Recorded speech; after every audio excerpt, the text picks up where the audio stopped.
తెలుగులో టెలికాస్ట్ అవుతున్నటువంటి top singing show ఏదన్నా ఉంది అంటే కనుక అందరికీ గుర్తొచ్చేది పాడుతా తీగ. ఇంకా బాలసుబ్రహ్మణ్యం గారు ఉన్నప్పుడు అయితే ఇంకా చెప్పుకోని అవసరం లేదు. చాలా మంది చూసేవారు ఆ షోని. అప్పుడప్పుడు నేను కూడా చూసేవాడిని అనుకోండి.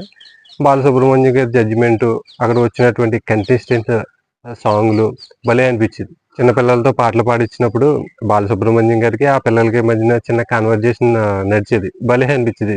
చాలా ఫన్నీగా ఉంది. ఎటువంటి వల్గర్ కంటెంట్ లేకోకుండా ఎవరి పాటలు వాళ్ళు పాడుకునేవారు. వీళ్ళు జడ్జిమెంట్ చక్కగా ఇచ్చేవారు. విన్నర్స్ని అనౌన్స్ చేసేవారు. అక్కడితో అయిపోయేది. అందుకనే ఆ షోకి అంత మంచి పేరు వచ్చింది బాలసుబ్రహ్మణ్యం గారు ఉన్నప్పుడు. బట్ ఇప్పుడు ఆ షోలో కంటెస్టెంట్గా పార్టిసిపేట్ చేసినటువంటి ప్రవస్తి గారు ఆ షో మీద కొన్ని కామెంట్స్ చేయడం జరిగింది. ఎస్పెషల్లీ సునీత గారిని, కీరవాణి గారిని, చంద్రబోస్ గారిని వీళ్ళందరి గురించి ఆవిడ మాట్లాడడం జరిగింది. ప్రవస్తి గారు రీసెంట్ గా ఈ పాడుతా తీగ షో నుంచి ఎలిమినేట్ అయిపోయారు. ఆవిడ చెప్పే అంశాలు ఏంటంటే ఈ షో గురించి, నాకు పాడే అవకాశాలు ఇంకా రావు అని చెప్పి నేను ఫిక్స్ అయిపోయాను. సో అందుకనే ఈ షో గురించి ఓపెన్ గా బయటకు వచ్చి చెప్పాలని చెప్పి చెప్తున్నాను. ఫస్ట్ ఈవిడైతే ఇన్స్టాగ్రామ్ లో కొన్ని స్టోరీలు పెట్టింది ఈ షో గురించి. పాడుతా తీగ అనే షోకి వెళ్ళాలంటే గనక జడ్జిల రికమెండేషన్ కానీ లేకపోతే షో మేనేజ్మెంట్ రికమెండేషన్ కానీ ఉంటే వెళ్ళండి, లేకపోతే వెళ్ళి ఎటువంటి ఉపయోగం ఉండదో, మీకు మనోవేదన కలుగుతుంది అనవసరంగా ఆ రికమెండేషన్ లేకుండా వెళ్తే అని చెప్పి ఆవిడ మాట్లాడడం జరుగుతుంది. అండ్ షోలో ఈవిడికి ఎదురైన అనుభవాల గురించి కూడా మాట్లాడింది, ఇబ్బందుల గురించి కూడా మాట్లాడింది. ఈ పోస్ట్ ఇన్స్టాగ్రామ్ లో స్టోరీ పెట్టిన తర్వాత చాలా మంది నెటిజన్లు ఈవిడికి కామెంట్స్ చేయడం కూడా జరిగింది. అంటే మీరు చాలా షోలు విన్ అయ్యాను అంటున్నారు కదా, వాటిలో కూడా ఈ విధంగా రికమెండేషన్ ఉంటేనే విన్ అయ్యారా అని చెప్పి కొంతమంది కామెంట్స్ చేశారు. దానికి ఈవిడ రిప్లైలు కూడా ఇవ్వడం జరిగింది. అదేవిధంగా జడ్జిల గురించి ఏ విధమైన కామెంట్స్ చేసింది అంటే, సునీత గారు ఎస్పెషల్లీ నేను పాడడానికి వచ్చానంటే కనుక ఆవిడకి నచ్చదు అసలు. ఆవిడ ఏదో ఒక వంకో డొంకో ఏదో ఒక పెట్టి నా మీద ఏదో ఒక కామెంట్స్ చేయడం జరుగుతుంది. ఈవెన్ పర్సనల్ గా కూడా కామెంట్స్ చేసింది అన్నట్టు ఆవిడ మాట్లాడింది. సో కీరవాణి గారితో ఇలా చెప్తున్నారన్నమాట, ఈ అమ్మాయికి అసలు హై రేంజ్ వాయిసే కాదు, హై పిచ్ రాదు, కానీ మేనేజ్ చేసేస్తారు మీరు చూడండి. ఈవిడిని చూసి మిగిలిన జడ్జిలు కూడా అదే విధంగా నా మీద ప్రవర్తించేవారు. ఈవెన్ షో మేనేజ్మెంట్ వాళ్ళు కూడా మాకు కాస్ట్యూమ్స్ పంపించేవారు. అటు కిందకి చీర కట్టుకో, స్కిన్ షో చేయ అన్నట్టు వాళ్ళ కాస్ట్యూమ్స్ డిజైన్ చేసి పంపించేవారు. మళ్ళీ బొడ్డు కింద కట్టుకో, సారీస్ ఇచ్చి కింద కట్టుకో, ఇలా ఎక్స్పోజింగ్ చేయన్న వేలో చెప్పారు. నాకు అది చాలా అనీజీగా అనిపించేది. ఓవరాల్ గా షో విషయంలో అయితే చాలా డిసప్పాయింట్ అయ్యాను. చాలా షోలు పాల్గొన్నాను. బాలసుబ్రహ్మణ్యం గారు ఉన్నప్పుడు కూడా ఈ షో పాల్గొన్నాను. ఆయన చాలా చక్కగా రిసీవ్ చేసుకునేవారు మమ్మల్ని అందరినీ.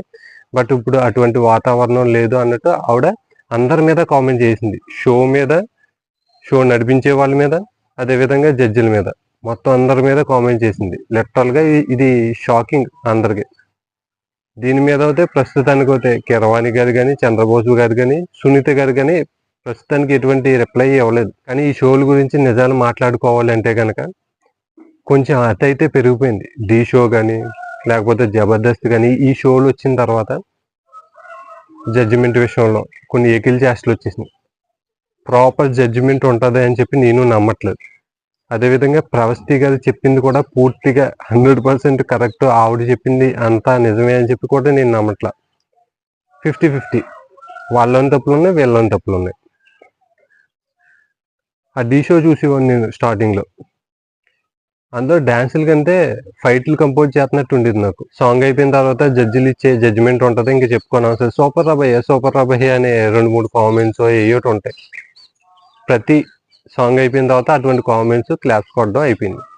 ఆ తర్వాత యాంకర్ వస్తారు, యాంకర్ వచ్చి 4 వల్గర్ పంచులు వేస్తారు, జడ్జిల మీద కూడా వేస్తారు, జడ్జిలు ఎగిరిపడి నవ్వుకుంటారు.